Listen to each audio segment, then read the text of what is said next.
Mobility and Flexibility Masterclass. The 10 training tools that I'll be teaching today have been deliberately chosen to give you insight into the perspective and process my team and I have used to transform our own range of motion and that of our students. We all recognize that improving range of motion can be incredibly impactful on performance. However, there is an overall lack of clarity around how to properly implement mobility and flexibility training.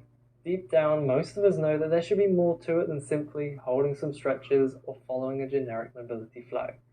This was me starting as an adult. I quickly realized I'd have to be seriously smart with my training if I was going to achieve the results I was after. My experience puts me in a unique position where I understand both the struggles of being an adult beginner alongside the adjustments needed as a pro. Through individualization, my students have gone on to achieve all splits, bend and flex, just like my journey, leading me to be invited around the world to work with professional circus performers, gymnastic coaches, and pro athletes. So I'm confident you'll walk away today with actionable steps to immediately improve the way you train. And make sure to watch until the end, because after the 10 tips, as a bonus, I'll be revealing my journey and why I no longer need to stretch to keep my splits, and how I managed to do this while simultaneously increasing my strength and develop my practice in other areas. I'll also be offering an exclusive discount to join the full Mobility and Flexibility Toolkit if you're interested in learning more beyond just this free 1 hour. But without further ado, let's dive into my top 10 tools to individualize your mobility and flexibility training. Alright, so tip number 1 is to understand that there are different types of flexibility.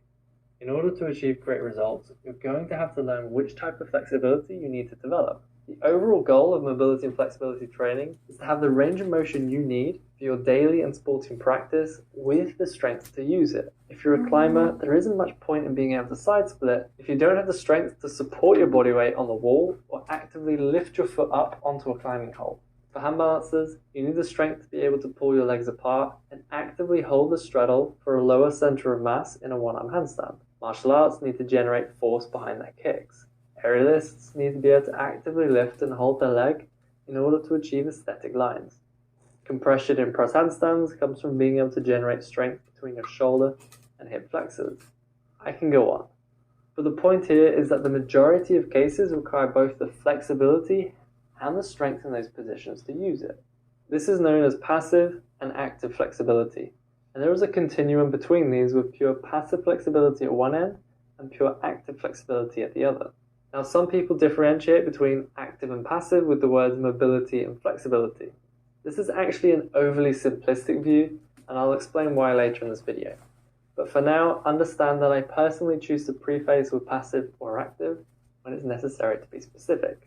Pure passive flexibility is your ability to relax and be moved through a range of motion. This would be your partner stretching where someone else or an external force is pushing you into position, such as me experiencing some Eastern European contortion training. Pure active flexibility, on the other hand, is the same as strength training. It's your ability to contract and lift yourself and added weight through your existing range of motion. So passive is relaxing and being moved by something else, whilst active is contracting and moving yourself. Staying at one end of the spectrum without the other rarely works well. Passive stretching on its own requires long warm-ups to access the range, more regular training to keep it, and cannot be expressed well in physical applications as it lacks the strength to control it. Furthermore, the mechanisms by which passive training works limits the target muscle's ability to exhibit power and is more prone to injury. These are all consequences of lacking the strength to control the range. These limitations ultimately lead to a plateau in training, or worse, regression due to injury, especially for adults. Active work builds the strength to protect and use this range.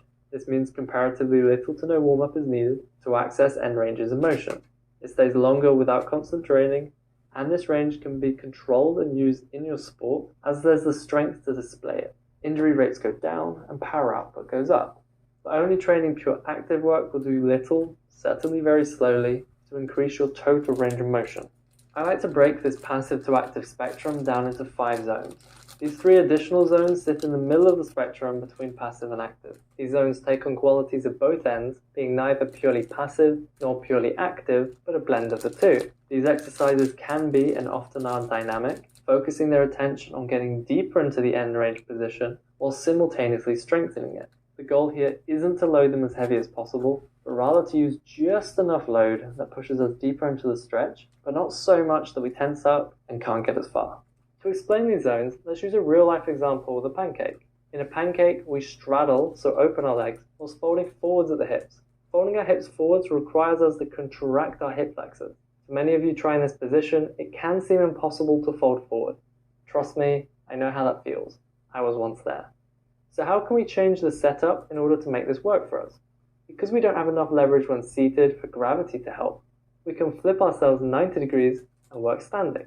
Now, instead of traveling forwards on our own, gravity can help pull us into position. So here gravity is assisting. Add a little bit of extra weight, and now you have your own force plus gravity plus added weight, all pulling you forwards in the right direction. Also notice how much more leverage gravity now has to work with when standing when compared to seated. You can use drills such as straddle Jefferson curls or standing pancake hangs in this position. Once you develop the range here, it's time to start building the strength to pull yourself into position and not rely on gravity. Starting at hips elevated and working your way down to seated, you transition from gravity assisting to gravity neutral. In order to achieve the same range when seated as when standing, you must now generate the force gravity used to be helping, but now through the strength of your own hip flexors. Weighted pancakes and straight arm lifts are examples here. To build the hip flexor strength even further, you can now work with gravity resisting. By lifting against gravity, you develop your strength and your ability to compress into the pancake. This is important for skills like press handstands. Active lifts will be a classic example of this, where the further out your hands go, the more end range it gets. Beyond this, you're back to pure active strength training by adding weight, performing straddle toaster bar, or using it in strength skills like shoulder presses. Another way of looking at this is that gravity assisting emphasizes training the muscles being stretched, whilst gravity resisting focuses on the muscles that are contracting, so the opposite side of the joint to those being stretched. Gravity neutral can be seen as the middle ground, training both the stretch muscles, whilst also training the muscles contracting to pull you into position.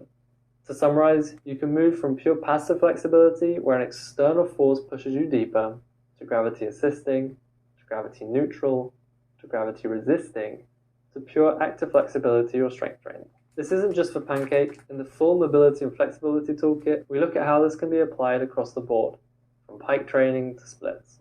If you spend most of your flexibility training in the passive zones, it will likely be worth strengthening it with gravity neutral or gravity resisting. The reverse is also true. If you're very active in your range, you'll benefit from more passive-based work with gravity neutral or assisting. And occasionally, it can be worth deliberately using the extreme ends of pure passive or active training to continue your flexibility development. This is why it's so important to complete a proper in-depth assessment of your current flexibility. Once you determine where you lie on the spectrum, it's much easier to know where to focus your training efforts and really target what's holding you back. Instead of guessing at random and hoping for the best, be smart with your exercise choices and your orientation to gravity. So far we've discussed passive versus active. Tip number 2 is about the difference between static and dynamic flexibility.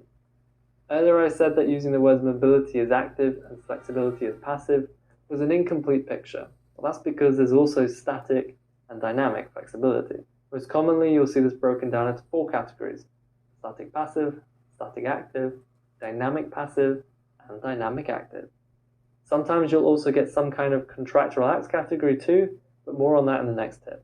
Essentially, static and dynamic describe the velocity or the speed of the movement. In static stretching, you hold the stretch, so you're not really moving, whilst in dynamic stretching, you're moving through your range of motion. The reason this distinction is important is because of a phenomenon known as a stretch reflex. Essentially, when a muscle stretches too far or too fast, a reflexive contraction occurs to protect the tissues from damage, like a natural braking mechanism. This stretch reflex occurs when receptors called muscle spindles detect a stretch, and they send a signal to the spinal cord. The signal is then quickly sent back to contract the stretched muscle, with another signal sent to inhibit the antagonist muscle, preventing you from stretching further. There are 3 types of these muscle spindle receptors, 2 of which detect the amount of stretch, whilst the third detects both the amount and the speed of the stretch. This means there's both a static and a dynamic stretch reflex, which is ultimately why the question of static versus dynamic is important to consider in your training. Neither is necessarily better than the other, as again, it depends on your sport. Climbing and aerial arts tend to be a lot more static, as you hold yourself in position whilst you make the next move, whilst kicking or throwing actions are definitely more dynamic. Each will benefit from training accordingly. However, you should explore a range of velocities over your training career. Again, like most things in biology, static versus dynamic fits along a continuum. There's complete static, such as most contract-relax methods, and a lot of the passive stretches you commonly see. Slightly more dynamic would be using tempo and performing reps at a slow and deliberate speed, such as in loaded stretching. Then there's ballistics or pulses, which are faster movements over a shorter range of motion, and swings, kicks, and circles, which are faster and travel over a much greater range of movement. There are advantages to both. In more static stretching, so little movement, it is often easier to measure progress. Whilst I'm a fan of using movement through reps in more active-based training because you can maintain a higher quality of effort. If you compare an active hold of 60 seconds to performing reps, you'll maintain a higher quality throughout the reps as you get very short rests out of the stretched bottom position. This allows you to accumulate more time in an even deeper range of motion. Changing the velocity of a movement is a great way of breaking through plateaus in training. The main takeaway here is to vary your training at different speeds, whilst focus on the areas that are most specific to your goal. So how do we monitor the speed? We can use tempo prescriptions to focus the time spent in the stretch position of each rep. I use a 4-digit numbering system taught to me by Olympic strength coach Charles Poliquin. A 2-3-1-0 tempo would mean 2 seconds to lower, 3 seconds in the bottom position, 1 second to lift, and no rest at the top. What we've done is made half the rep focused on that bottom stretch position with a 3-second pause. This means we spend more time holding the end range position and therefore more time strengthening it. Changing tempo allows us to change the speed of each rep and how much we emphasize the stretch position. As we mentioned earlier, developing the active strength is how you use your flexibility well. This is done through using tempo notation to strengthen that stretched position. Another method to monitor speed is to use a metronome and set the beats per minute, known as BPM. A BPM of 60 would equal 60 beats per minute, or 1 beat per second. This can be used with ballistic stretching, pulsing, swings, and more to set the speed at which we move. Ballistic stretching has received a bad rap in the Western world recently. If you build up properly, it's perfectly fine. I was first introduced to it when I spent several months living with the Shaolin monks in China. They've been using this type of stretching for thousands of years with great success. Like anything, don't blindly jump into it without proper preparation. We've briefly mentioned a few different types of mobility and flexibility training methods, such as contract-relax or ballistic stretching. For tip number 3, let's look at some of the main types of flexibility training methods in more detail. It's scary how many people think stretching is just about holding a position for about 30 seconds or doing some leg swings. This is so far from the reality of proper mobility and flexibility training. So let's break down 10 different methods for improving your range of motion. First is loaded stretching. Here we contract through our range of motion whilst under load. These would be many of the gravity assisting, neutral, or resisting exercises we talked about earlier. The trick is to find the right way to allow you to strengthen the end range position. As you build strength in this extended range, to put it simply, your body feels safe enough to allow you to go that little bit deeper. Next is post-isometric relaxation, or PIR methods. This is a fancy way of saying to contract in a position before relaxing and then going a little bit deeper. There are many different types of PIR. There's contract-relax methods where you contract the stretch muscles for a few seconds and then relax for a few seconds. Here Liv is contracting her adductors to pull her feet down into the floor. Notice how there isn't much visible movement, but internally it can feel rather intense. This is then followed by relaxing those muscles and sinking slightly deeper before repeating the contraction. A slight variation of this is contract-relax, antagonist-contract. Here we start the same, so contract down and then relax. From here, Liv follows up with a contraction of the opposite muscles. So now she's contracting the abductors and trying to lift her leg up, hence contract-relax, antagonist-contract. Another powerful approach is to modify your existing strength training, using deficits with stiff-legged deadlifts, front-foot elevated split squats, and straight-leg toes to bar are all examples of emphasizing and developing strength through range. Then there's isometrics. An isometric contraction is where the muscle contracts but remains the same length. It doesn't shorten or lengthen and you stay in place. Isometrics are a great way of focusing our efforts on the end of our range of motion. You can adjust the intensity through the lengths of the holds. We briefly talked about ballistics in tip 2, where you use velocity, but there's also pulsing, which is similar, but without the momentum on the way down. More dynamic would be using a variety of arm and leg swings. Here, the attention is really on working that dynamic stretch reflex component of our range of motion. One of the more underrated approaches is through positioning drills. Certain skills, such as the side split, require a very specific alignment for most people. Positioning drills allow you to practice this alignment and break through plateaus caused by poor technique. We'll be talking more about this later in this video. Another underappreciated approach is through hanging work. It may look overly simple at first glance, but internally there are a lot of significant and permanent changes happening here. We are designed to hang after all. With our society's chronic lack of overhead work, it's no wonder impingements and rotator cuff tears are so commonplace. And occasionally, more passive-based approaches are appropriate. This can be for a variety of reasons, such as removing tension through longer holds, or even calming the nervous system when you're ready to wind down. And of course, there are many more methods than the ones listed here, such as spinal work, nerve glides, and even soft tissue work. And I've deliberately only mentioned solo drills that can be done alone. Introduce a partner, and there's a whole host more techniques like PNF, tactile cueing, and more. Essentially, if you've been struggling to improve your range of motion, there are many ways to attack it. If you know what attribute to train and what to look for, you can drastically speed up the process of becoming more flexible. This is why it's so important to measure your progress. And tip number 4 is exactly that. You should be measuring your progress. You wouldn't expect to get stronger if you picked the same weight and completed the same number of reps each and every session. So why do I see so many people doing just that with their flexibility training? Adding a couple of centimeters in depth each session adds up quickly over time, but only if you actually make sure you're doing that every training session. With each exercise in the Mobility and Flexibility Toolkit, we show you ways of tracking your progress so that you can improve each time you train. There are 2 main systems I use when measuring progress: the basic approach and the accurate approach. In the basic approach, you can use easy and readily available tools, such as positions along your own body, to measure progress. Whilst the accurate approach takes this a little bit further for those that want to measure more thoroughly. I recommend everyone uses the basic approach, but will also suggest some of the more accurate methods available. So here's 10 different ways you can measure your progress. Number 1 is touch points. These are my go-to because they don't require any extra setup. Instead, we can progress by tracking parts of our body. A pancake would go from blocks to forehead, to nose, chin, chest, and then abdomen before moving to over pancakes. In a pike or head-to-toe position, you can track the distance along a chair leg with a hair tie to your elbow, then go elbow to shaka, thumbs up, fist, 4 fingers, 3, 2, 1, and then repeat with your head. Now you can see progress down to the width of your finger. Like I mentioned, if you can't reach the touch points, the method 2 is using blocks to bridge that gap. Cheap yoga blocks or a stack of books works great, and eventually you'll reach the touch points. For number 3, step widths are used to create a decently repeatable distance between our feet. Set the distance by the number of steps. A 5-step horse stance, for example, would go toes turned out, heels out, toes forward. Then once your hip crease breaks the line of your knees, you can go to 7-step, 9-step, so on.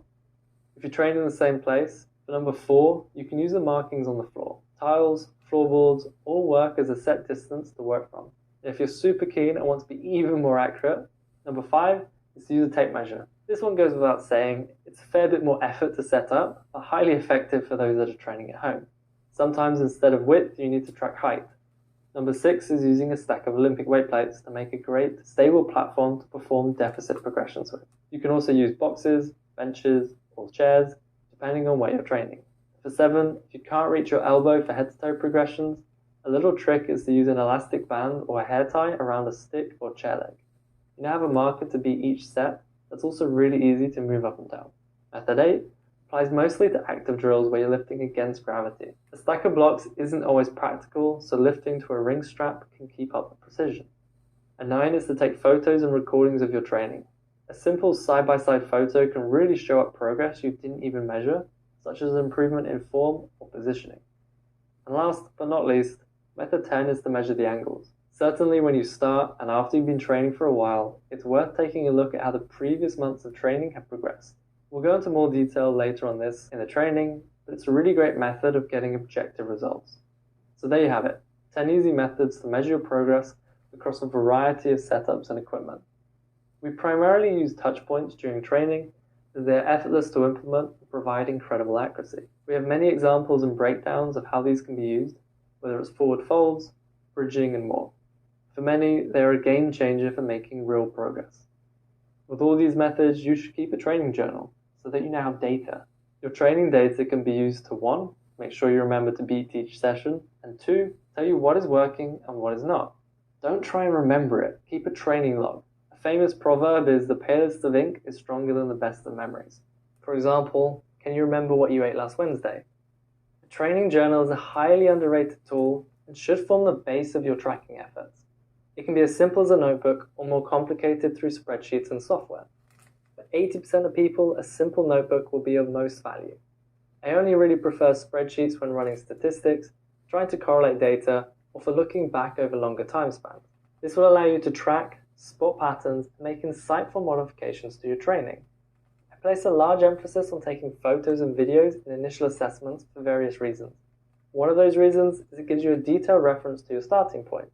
This allows you to make genuine conclusions to which tools helped you the most and give a motivational boost to see how far you've come. Take videos of your progress assessments and store them in a safe place. Even if you're embarrassed, no one has to see them, and I'm sure you'll thank me later.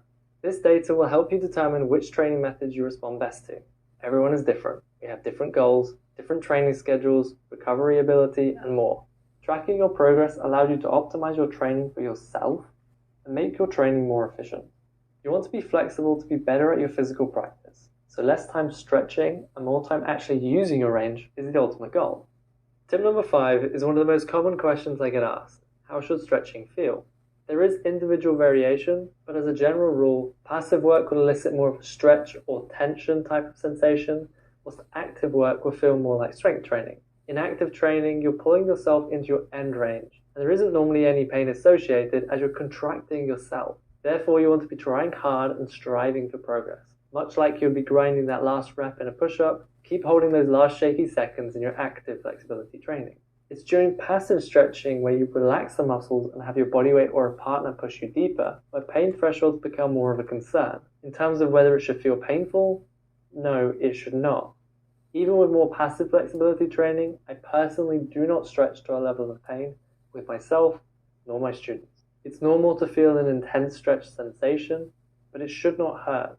I have experienced some pretty extreme contortion and partner stretching work during my travels. Most of these experiences came from Eastern Europe and East Asia.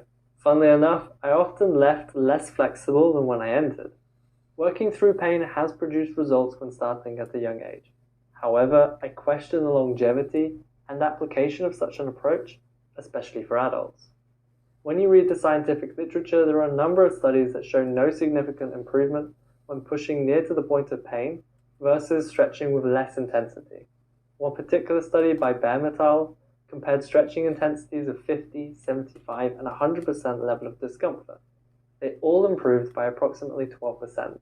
There was no significant difference. In contrast, there is some evidence to suggest that greater stretch intensities do elicit a greater range of motion increase, although the majority of the benefits is found without exceeding the point of discomfort. Note that the vast majority of these studies looked at passive stretching, so this doesn't apply as much with more active approaches. My perspective is that most of your training should be active and where you work hard. However, when you are passive stretching, I recommend you go to a level of discomfort you can manage and build up gradually.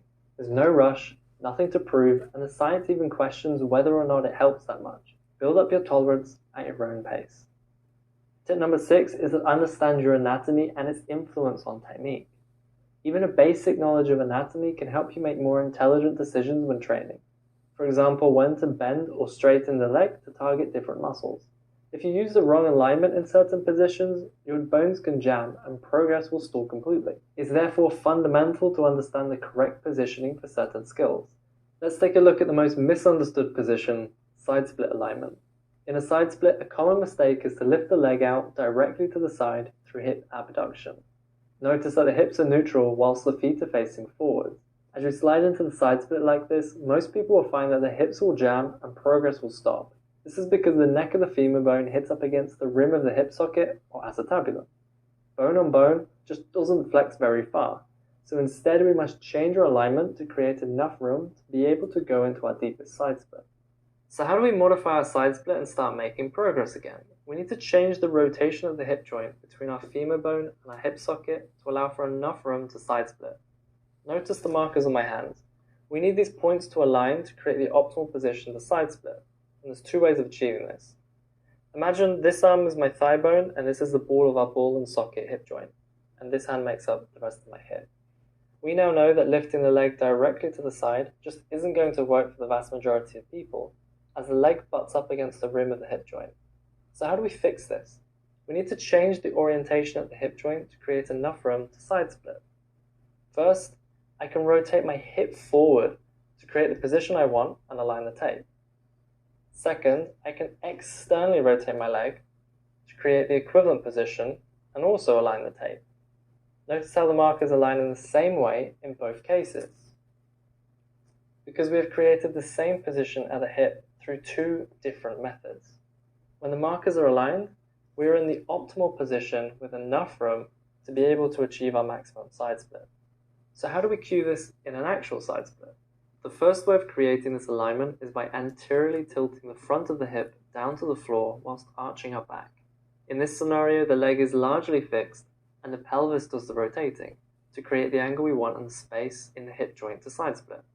Alternatively, we keep the pelvis position and rotate the legs by pointing the feet up through external rotation instead of keeping them forward. This also creates the angle we want and the same space we need in the hip joint to side split. Both of these cues have achieved the same goal of aligning the points and rotating the hip joint with just enough room to avoid the bone-on-bone collision and allow us to open the leg to the side. It's also important to apply these concepts to the different side split drills. Horse stance squats have feet forward and therefore should be tilting the hip forwards to avoid any jamming. In straight leg get-ups, a common mistake is to push the hip forward at the top and lose that alignment. Here you need to make sure to maintain that forward tilted hip position. The same applies to isometric holds and more. However, when entering something like a tailor's pose, notice how our legs are externally rotated, so turned out already. Therefore, we don't need to tilt the hip forwards because we're already rotating at the legs instead of the hips. Understanding these subtle details in each drill can be the difference between them giving you great results or causing impingement and practicing bad alignment habits.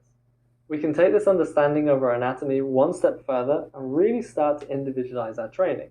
This is why tip number 7 is about how and why you should complete an individualized assessment. An individual assessment is designed to paint a picture of your current ability. It gives you the necessary information to build a really effective training program. It helps determine where you are on the passive to active spectrum, which muscles are tight, and which movements you need to strengthen. It highlights flaws in your technique, flags up left-right imbalances, and more. Completing an assessment like this has 2 stages. First is recording the movements, and second is then measuring the angles. When recording, we place the camera on a floor, propped up against a wall or object. This makes it repeatable so that we can compare progress again in the future. When measuring the angles, you take a screenshot of your position, and then drag and drop the lines. From these numbers, you can compare your positions and plan out your training. Let's break down part of the shoulder flexion assessment so you can see how we can plan out an individualized training program specifically for you. Shoulder flexion is where you lift your arm directly overhead. So first we must understand the anatomy of the shoulder. You can't lift your arm directly overhead without also moving your scapula, known as your shoulder blade. You can test this. Pin your scapula down and back. Without letting your scapula move, try and lift your arm overhead. Mine gets about this far. We basically created an impingement of the shoulder. Now lift your scapula up high and towards your ear, and again lift your arm overhead. Now I can get much higher. This tells us that the scapula needs to move as you lift your arm up, and this is known as scapulohumeral rhythm. Great. So which muscles get stretched when we lift our arms overhead? It's the lats, pecs, subscapularis, and teres major. And what do these muscles have in common? Well, they all attach to our humerus or upper arm bone. What else? They're all internal rotators. That means they all rotate our arm in towards our body. This means they're all stretched when we externally rotate our hand or turn our arm out. So instantly we can see if you're testing your shoulders by lifting your arms up, without testing the rotation, you're missing part of the equation. So the first test is the Leahy stick test. Hold a stick with your palm facing up. This will force that external rotation. Now lift your arm up slowly, holding the point just below where the stick twists or your elbow bends. This is a true shoulder flexion test not just lifting your arms up against the wall. Measure the angles on both sides. Full range is 180 degrees, and I know very few people who have taken it as far as I have to achieve that full 180 without the stick twisting or arms bending. For most people, 160 tends to be a good place to at least aim for. Then compare the difference between the left and right side. It's rather common to see an imbalance here straight away. Next, we want to isolate the different components of shoulder flexion. So how do we isolate the lats? The lats are the only muscle of the four that crosses the lumbar spine. This means if we bend the lower back, we should increase the stretch on the lats without influencing the other three muscles. If we bend the lower back and our arm changes angle, it's likely due to tight lat muscles. If they don't change, we can ignore them and look for a bigger problem. Next, subscapularis and teres major. We test these together since they both originate from the scapula and attach on the humerus. We can't test them separately. By bringing the arm down to our sides, we remove the stretch on the lats and pecs, but can still test these because the scapula moved too. We can now independently test these two muscles. They are internal rotators, remember, so we can stretch them through external rotation still. Place your elbow on your knee with both shoulders and elbow in line. Now externally rotate as far as you can, keeping the forearm vertical. Full range of motion is 45 degrees past vertical. Less than 10 degrees past vertical will limit you in most overhead sports. So if you cannot get your arms past 10 degrees, you should probably train it. Now pecs. Pecs are one of the few that I haven't found a good test without a partner, so you'll need someone's help for 20 seconds or so on this one. Sit on a bench. The partner will hold your wrists to ear height with your thumbs back. Again, this is to force that external rotation. Keeping wrists to ear height, they'll pull your arms back slowly until they find your range. Looking down, they can see what angle your arms are at past your shoulder line. Full range of motion is 45 degrees. You want to be at least 15 for most sports. Under 15 and you'll likely need to stretch your pecs. Now let's test your overhead range lying, so gravity assisted, standing, gravity neutral, and active, gravity resisting. Measure all three and you can now see how active your range is. Is your active range 20 degrees less than your passive? Then you should probably work on more active flexibility. If they're nearly the same, then you're better off starting with slightly more gravity assisted work. So now we know, are your left and right sides balanced? Do you have tight lats? Do you have tight subscapularis and or teres major? Are their left and right balanced? Do you have tight pecs? How's their balance? And do you need to focus on more active or passive training? This way you can target specifically what is holding you back. If your pecs are the main issue, focus on them. If it's tight lats, start there. Now you know which muscles to stretch and no longer have to waste time stretching the muscles that aren't currently holding you back. You also know whether you should start with a more passive or active approach to training those tight muscles, and whether you should focus on unilateral or bilateral training, i.e. one side at a time or both arms together. Next, what do we need to strengthen? Remember how the scapula needs to move with our arm? Well, the scapula is a super interesting bone. It doesn't fit in the joint in the same way as our ball and socket at the shoulder. Instead, it glides across our upper back and is moved through force couples from our muscles. A force couple is like turning the wheel in a car. To turn right, you move the top hand right and the bottom hand left. Together, they create a rotational force. Well, the muscles around the scapula do the same to create upward rotation. Unfortunately, overuse of the larger muscles of the upper traps, pecs, and so on have created an imbalance in most people. If a muscle in a force couple is too strong and another too weak, the body protects itself by limiting your range of motion so that it doesn't damage itself. Through strength testing, you can find out which are too strong and which are too weak by the strength ratios between them. We talk through how to do this and find out whether you should focus on your external rotators, lower traps, rhomboids, and more in the full toolkit, as it requires a bit more detail. However, the principle is exactly that. Just like the test we did for the tight muscles, you can make a good estimate on what's weak. Now you know which muscle to focus on stretching the most and which to strengthen the most. Start with those. That's the power of a proper assessment. Pick the thing that is most likely to be holding you back and start there. Stop the blind guesswork and start targeting your training efficiently. This is exactly what I did with Tim. We went through a full assessment and found out that his lower traps were ridiculously weak in comparison to the rest of him. This was coupled with internal rotation from his background in competitive swimming. He's a strong guy, but during his assessment he struggled to lift just 2 kilos in a trap 3 raise and wasn't able to get his arm past his ear. So we focused our training efforts here until he was doing well over 10 kilos for reps, and with a greater range of motion than before. This led to not only a massive increase in his shoulder range of motion so that he can now enter a straight line handstand, but also increased his bench press max by over 10% because we fixed the force couple limiting the strength around his scapula. Here was the result. This was a crash course overview of a shoulder flexion assessment. It doesn't matter what your flexibility goal is, I recommend completing an in-depth assessment to give yourself a good grasp of where to start. So tip 8 is about bringing everything together and designing your own individualized program. The most common programming mistake I see is people trying to train too much at once, creating mobility flows or flexibility routines that hit a little bit of everything but don't target anything particularly well. You're far better off finding a key weak point for an assessment and tackling that than following a one-size-fits-all follow-along. Instead, I recommend building a program based on what's most likely to be your limiting factor. Not someone else's limiting factor, but yours. Your program should be different to other people's. There's way too much to cover here on how to write your own program in this free 1 hour, which is why we have an entire section dedicated to program design and the Mobility and Flexibility Toolkit. However, really quickly, I want to give you 3 different programming strategies. First, let's take a look at the strategy we use most often in the toolkit. These sessions focus on a single skill such as a side split. They are fully individualized, focusing on the attributes highlighted in the assessment. They take around 45 minutes to complete and are repeated every 3 to 5 days, so 1 or 2 times per week, based on what you respond best to. A basic structure would be to begin with a technique drill.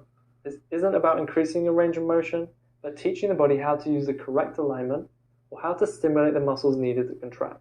Then address your main weak point with a couple of exercises along that passive to active spectrum. These exercises will be the most bang for your buck and have the highest number of sets to complete. Then finally, we finish the session by working on a specific attribute. Again, this is to target the most restricted attribute found in your assessment. The next programming strategy is completing a specialist program, such as high-frequency training. Here you target a single attribute with a short 15-minute session that is completed every day. You would temporarily reduce any other flexibility training whilst completing one of these specialist phases. They are used over a 3 to 6 week period and can produce incredibly fast progress when used properly.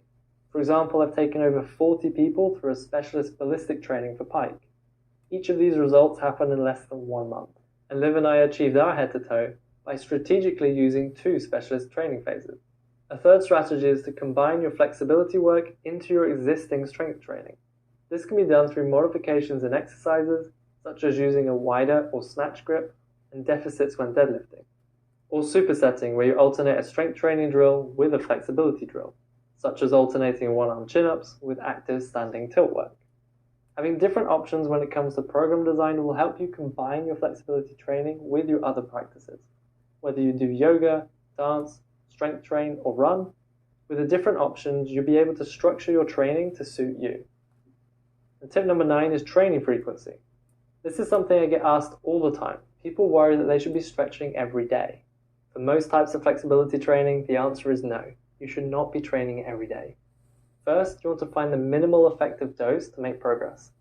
This sets your baseline for what is actually needed to make gains. Then titrate up to find the optimal dose in order to make the fastest progress in the shortest time.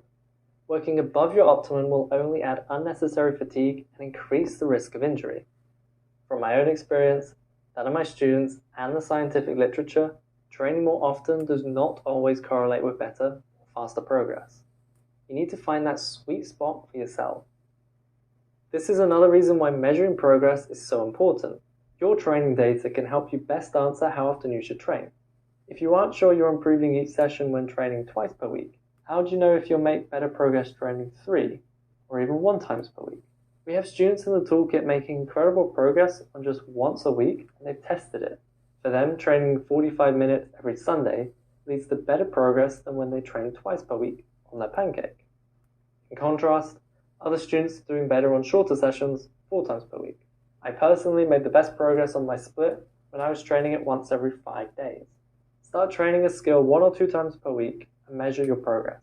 If you're progressing well and want to do more, add another session. Continue to measure your progress and keep tweaking it until you find your optimal training frequency.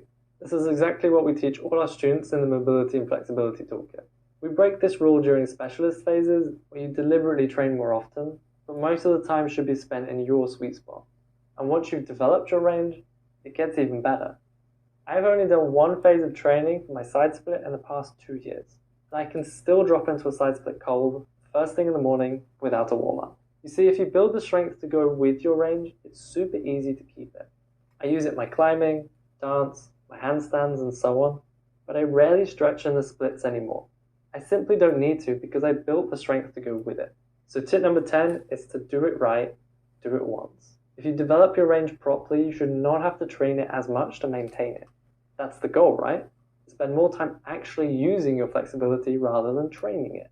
It's much easier to stay strong than it is to get strong. Work really hard at developing your range and the strength to go with it. I have long-term students alongside me now who focus their training on new skills with very little dedicated to flexibility training anymore. Their range of motion is maintained as a byproduct of using it in their different sports. No matter what my team and I go into, our flexibility is there ready to help us progress faster. However, it wasn't always like this for me. I started my journey after 10 years in martial arts. Despite training a lot and doing my fair share of passive stretching, I was not flexible at all. This was me starting as an adult. I couldn't even sit upright on the floor, let alone touch my elbow to my toe, and there was a long way to go for my head to reach my toe. I was nowhere near the splits, and now I can perform all splits and do it actively. I can bridge and touch my feet, squat ass to grass, and I have full range of motion in my shoulders and other less commonly sore places. Throughout this process, I've also learned how to handstand, going from no handstand to one-arm handstands. I developed my strength to be able to one-arm chin-up, squat over double body weight, and handstand push-up. I've explored and researched in a broad range of disciplines, including climbing, juggling, Olympic lifting, cheerleading, gymnastics, circus, and many more. I say this not to show off, but to prove to you that it can be done, even as an adult, and that you can develop your range of motion alongside other skills. I have taught people to all splits, bend and flex, just like my journey. So whether you're just starting out or you're a performing contortionist looking to increase your oversplit, this is for you. Liv is a great example. Since we started working together, she can now perform all splits, head to toe and more. She did this whilst learning to muscle up, handstand, and become seriously strong. Now she's one of the coaches in the Mobility and Flexibility Toolkit, so she features in the videos and also helps out with any questions in the forum. So yes, you can learn to become flexible as an adult. I did it, my students have done it. We have students in their 30s, 40s, 50s, and even 60s training with us. The scientific research is also pretty clear on this. There's plenty of evidence to show that you can increase your range of motion at any age. Regardless of how old you are, it's going to take time and honest work. It doesn't happen overnight. However, there is a massive difference between stretching randomly and being smart with your training. This is the importance of finding coaches and mentors. If you're serious about making progress, you can't rely on YouTube follow-alongs and generic advice. YouTube has its place. I run a channel and post videos there. However, YouTube is not designed to break the process down step by step with a clear framework. You'll find conflicting ideas and plenty of garbage. You will get stuck at some point on your journey. Finding mentors will help you overcome these plateaus. They can spot errors and introduce you to new ideas.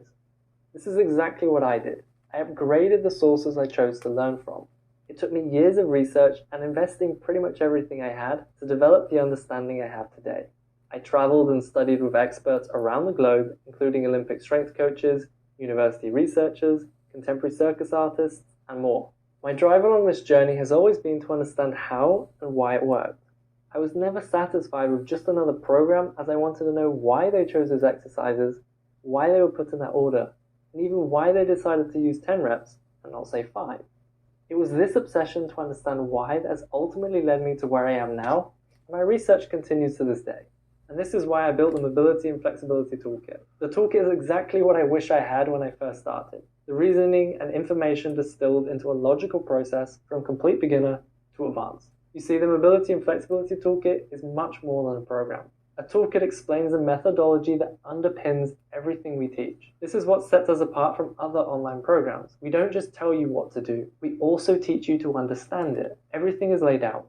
We don't keep secrets. The Mobility and Flexibility Toolkit contains years' worth of training information, and we're continuously adding more. We walk you through the assessment process of each skill, guiding you step by step to building your first individualized program without any guesswork. The drills in the toolkit are the most potent and effective ways I've come across to developing your range of motion. The drill videos feature regressions, progressions, options for different equipment, and a detailed breakdown of the correct technique. The library is already massive with well over 100 graphically annotated videos and it's continuously growing. We break the skills down with our Mechanics of series, explain the anatomy, and share a diverse range of approaches. We even have an entire section on how to write your own program, which takes you from understanding the basic terminology to calculating time under tension. You'll know how to put the pieces together around your life, your schedule, and your sports. There's also downloadable templates, summary sheets, and our unique drill matrices to help you maximize your learning.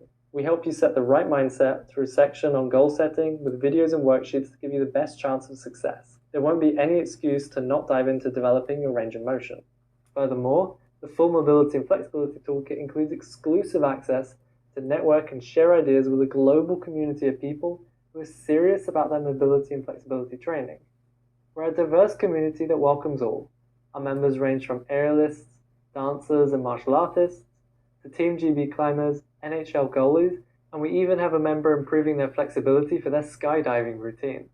So whether you're a coach, professional athlete, or just training for fun, you'll be surrounded by people who are all working together to level up.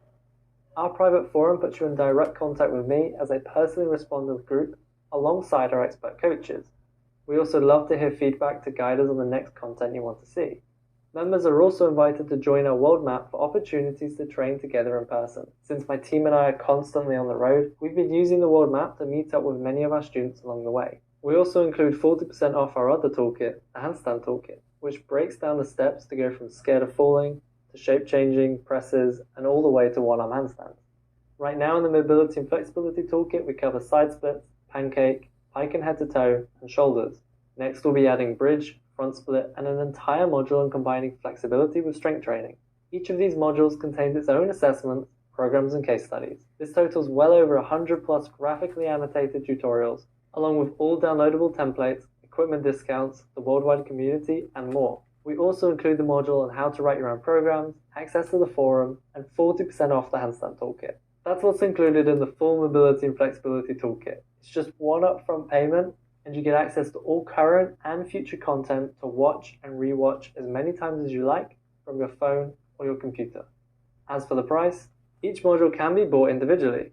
However, purchasing each module on its own, so side split, pancake, pike and head to toe, shoulders, front split, bridge, and end range strength training, plus the savings from discounts and the forum would cost you over $1,000 US. But when bought together, the full Mobility and Flexibility Toolkit is priced at just $497.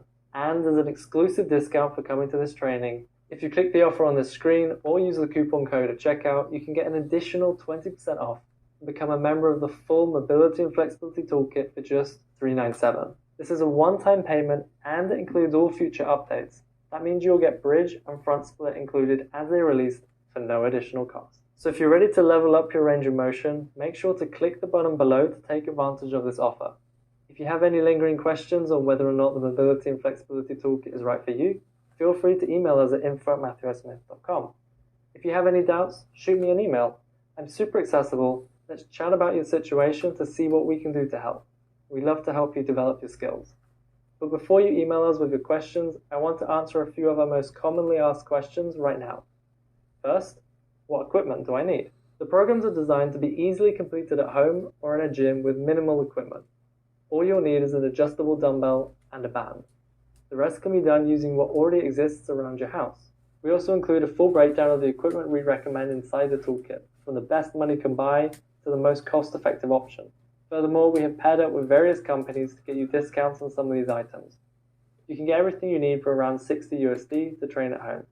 If you're training at a gym, you're already sorted. Next, how often do I need to train? We show many approaches to mobility and flexibility training. Most of our students train for 45 minutes 2 times per week, but it is also viable to train once per week. We also have students training much more often because for them it's part of their career. We provide guidance in the Mobility and Flexibility Toolkit on how to modify your schedule to train multiple skills and how to fit your training into your existing routine. So if you wanted to Olympic lift, work on your mobility and train handstands, it can be done. How does the Mobility and Flexibility Toolkit work? First, you log in through any browser. It works on both mobile and desktop. From the main dashboard, you can navigate between the different sections. The platform tracks your progress and you can mark your favorite lessons for easy reference. It's in an education format as we teach you the theory as well as what to practice. Once you've been through the introduction and goal setting material, You start with a full assessment for the skills you wish to train. We show you how to take the photos, measure the angles, and interpret your assessment results. From this information, we guide you step by step to build your individualized program that is specific to your assessment. No guesswork. Once you've watched the in-depth breakdowns of each exercise in your program, you're ready to start training. We provide downloadable templates so you can take your program offline with you, even if your gym doesn't have an internet connection. And the rest of the Mobility and Flexibility Toolkit is there for when you're ready to learn more. Because we also teach you how to write your own programs, the toolkit is designed to serve you for the rest of your training career. You pay once, and it's yours to watch and rewatch as many times as you like. There is no limit, and you can go at your own pace. The next question is, when is the new material going to be released? We're constantly adding new videos and updating content based on our members' feedback. We don't put timeframes on our releases because the quality of the information is the most important factor to us. We place high standards on ourselves in order to deliver you the best possible content. The good news is that all members of the full Mobility and Flexibility Toolkit get early access to new material as it is made. This way our members can start using the new modules before they're released individually. And I'm a complete beginner, is this for me? Or I'm advanced, is this for me? It doesn't matter whether you're a total beginner or you're going for your oversplit. We have options for both. This isn't just a single program, but the underlying approach with a lot of programs. Just like in the handstand toolkit, where we teach people from scared of falling all the way to one-arm handstands, the Mobility and Flexibility Toolkit goes from stiff as a board to being able to split without needing to warm up. As long as you're open and ready to learn, you will find material for your level. By joining the full Mobility and Flexibility Toolkit, you can expect to increase your understanding of mobility and flexibility training. You'll learn how to complete an in-depth assessment for each skill, be confident in turning those assessment results into individualized programs, and know how to tweak those programs to keep producing results. That's it for this free 1-hour training. I wish you the best of luck in your mobility and flexibility journey. Remember, assess yourself, find out if you need to focus on more passive or active training, measure your progress, learn your anatomy, try out different training schedules, and work on individualizing your training specifically to you. It's now your job to put it into practice and apply what I've taught in this training, and you should start to see real progress in your range of motion. And I look forward to seeing some of you inside the Mobility and Flexibility